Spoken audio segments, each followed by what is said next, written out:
Hello MotoGP World fans, and firstly I must apologize for not doing a Saturday review roundup kind of video. It was so chaotic.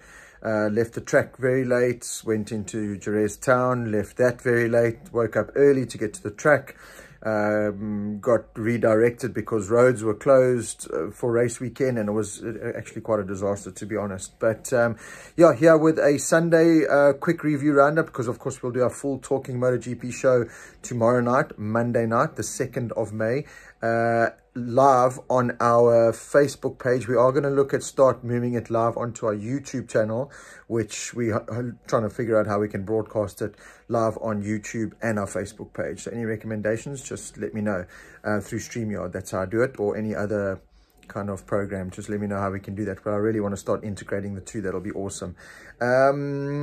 Yeah, so that'll happen 8 o'clock, 8 p.m. South African time.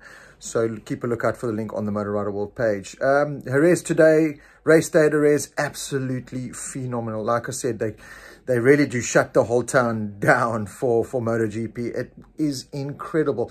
The amount of people that were there, I think they said 58,000 or something on TV. I don't think there were about 58,000 motorbikes. There were about 100,000 motorbikes. It was, I'm sure you all saw that drone shot of the bike car, the bike car park, the bike park. There were just motorcycles everywhere you looked. And then I took a walk in the service roads, in the track, and there were just spectators everywhere and just cheering, screaming, loving life despite being in the boiling hot sun. It was ridiculously hot. There was no wind whatsoever, so you just had this 100% sun just beating down on you with no kind of filter at all. It was just so hot. And yeah, the crowd just cheered everything, you know. In the race, Martin went down, Darren Bender unfortunately went down. I'll talk about that now. But all the guys that crashed and picked up and came back all got a massive round of applause. You know, they really are just MotoGP bedonned in Spain, and the atmosphere was just electrifying. It was a carnival. It was just simply amazing. The paddock was by far the fullest I've seen it since the whole COVID thing. It was just jam-packed. The racing action was amazing. The whole weekend was just absolutely amazing. Jerez is definitely one. If you're looking at getting to a MotoGP, it's definitely one for the books. The service roads, so the little access roads that you know, only the lucky few get to go on, but being a media, you get that service road. It has got to be the best service road out of all the races I've done so far. You get right up close to the action. It's all the way around the track, inside and outside. So that was really awesome to kind of see and hear the bikes closer probably than I ever have before. Speaking about the race, I mean, going into the race, it was between two guys. It was between Pecco and Quartararo. Pecco with a ridiculously fast lap time, breaking the all-time lap record. Fabio Quartararo, we know how good he is around Jerez, and those two put on an absolute show. I mean, for 25 laps around that track, to not make a mistake and do the lap times and the ride that those two guys did, 100%. That's 10 out of 10 to those guys. Absolutely phenomenal. The battle just behind them, Jack Miller, Marc Marquez and Espargaro, that was really entertaining. Jack just couldn't hold the pace. Marc Marquez, I mean, how's that save? Awesome, absolutely awesome to see that save.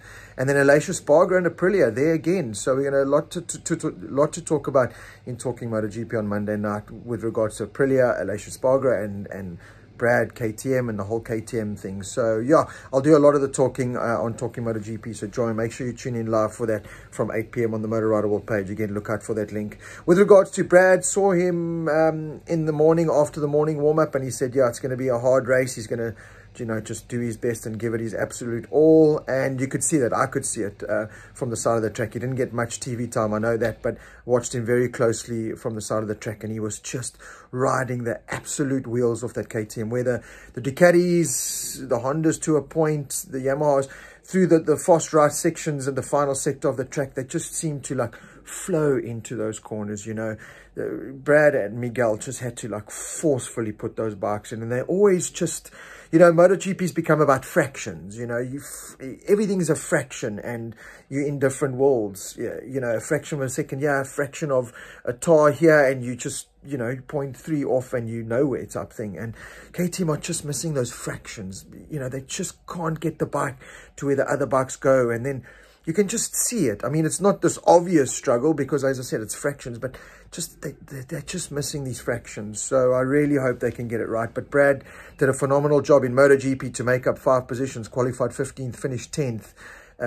Is phenomenal. But yeah, they're still looking for something. And I know Brad deep down definitely won't be happy with that because, like I said, I've said all along, he's in championship mode this year.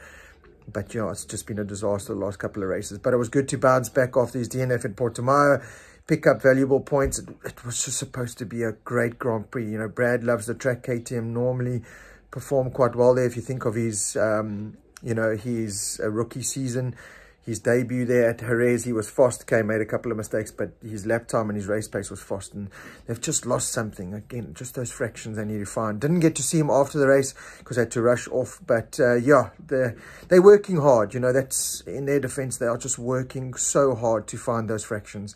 So let's see. Like I said, we'll delve into it a little bit more on Talking MotoGP Monday night. Darren Bender, oh man, I was just screaming for the guy. What a phenomenal start. Ahead of Maverick Vinales, Dovi, he got ahead of Marini at one stage, Remy Gardner, Stefan Bradl, DJ Antonio, Savadori, you know, these guys that have got years and years and years and years of MotoGP experience, race winners, podium, you know, Dovi, second in the World Championship how many times, and there's little Darren Bender, who 5 months ago was on a Moto3 bike, ahead of all of them, competing. And yeah, I spoke to him after the race. Luckily, all okay after his crash, but he said he had Morbidelli in his sights, and he was like, I'm going to get you. And unfortunately, just track conditions just caught him out. Got onto the brakes, still upright, heading into turn 2, front just folded, and that was the end of his race. But yeah, for those couple of laps, Darren again proved that he's worthy of being in MotoGP. He certainly is.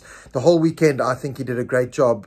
Position didn't necessarily show off the great job that Darren was doing. The lap times, you know, 38.4 was his fastest over the weekend. If you look at, you know, race pace for the podium, that was podium race pace. Okay, that he did those times, you know, in FP3 and that, or FP2 on soft tires and that, but he did that lap time, which is impressive. So yeah, a lot of factors to look that were very impressive from Darren. A lot of positives to take out of the weekend again.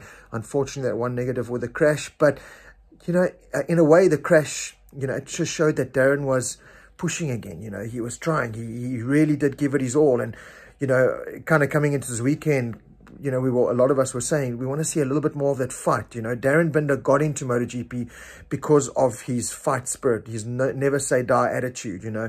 And he got a lot of criticism at the end of last year. He was hammered down by a lot of people that this shouldn't happen. So, you know, I could see a little bit of a reserve Darren the first couple of races. He's still learning a lot. You know, we can't forget, this is 6 rounds in to a guy that was riding Moto3 5 months ago. But, yeah, it was good to see this little bit more fight from Darren. This little bit more, you know, we don't want to label him the dive bomb Darren anymore, but a little bit more of that dive bomb Darren. And he was just this, and I could see it even after the crash. I saw him and, you know, he got something, I think it showed him a little bit that, you know what, I am here, I can do this, and I'm a MotoGP rider. So yeah, let's hope that the test tomorrow at Jerez goes well for not only Darren but Brad as well. And yeah, like I said, we'll dive into a lot to talk about in Talking MotoGP Monday night 8 o'clock. But from Sunday at Jerez, my first Jerez experience, absolutely phenomenal. That place was buzzing. I could feel the ground moving with that crowd. It was just simply mind-blowing. So thank you so much, Jerez. It was phenomenal. Thank you to the RNF with you racing team. Thank you to Brad and Darren. Thank you to everyone in the MotoGP paddock that's just made me feel at home and made me feel like I'm part of the crew and the team and the whole championship type thing. It was a lot more strict, I won't lie, compared to Portimao. They kind of checked passes a lot more. You had to, you know, produce ID when you showed your pass, and it was a lot more clamped down than previous races, and it had to be because it is just so massive there. It really is just so massive. So yeah, I just absolutely love the experience. Got to meet and chat to a lot of people. You'll see with the pictures that I post up. So really cool experience. So look forward to chatting to you all tomorrow night on Talking MotoGP. And yeah, until then, have a great week. I hope you enjoyed the racing as well, and we'll delve into it tomorrow. And then, yeah, it's a couple of weeks break until the next one at Le Mans. So have a great week, and we'll chat tomorrow night, live Talking MotoGP on the Motor Rider World Facebook page, live from 8 p.m. South African time.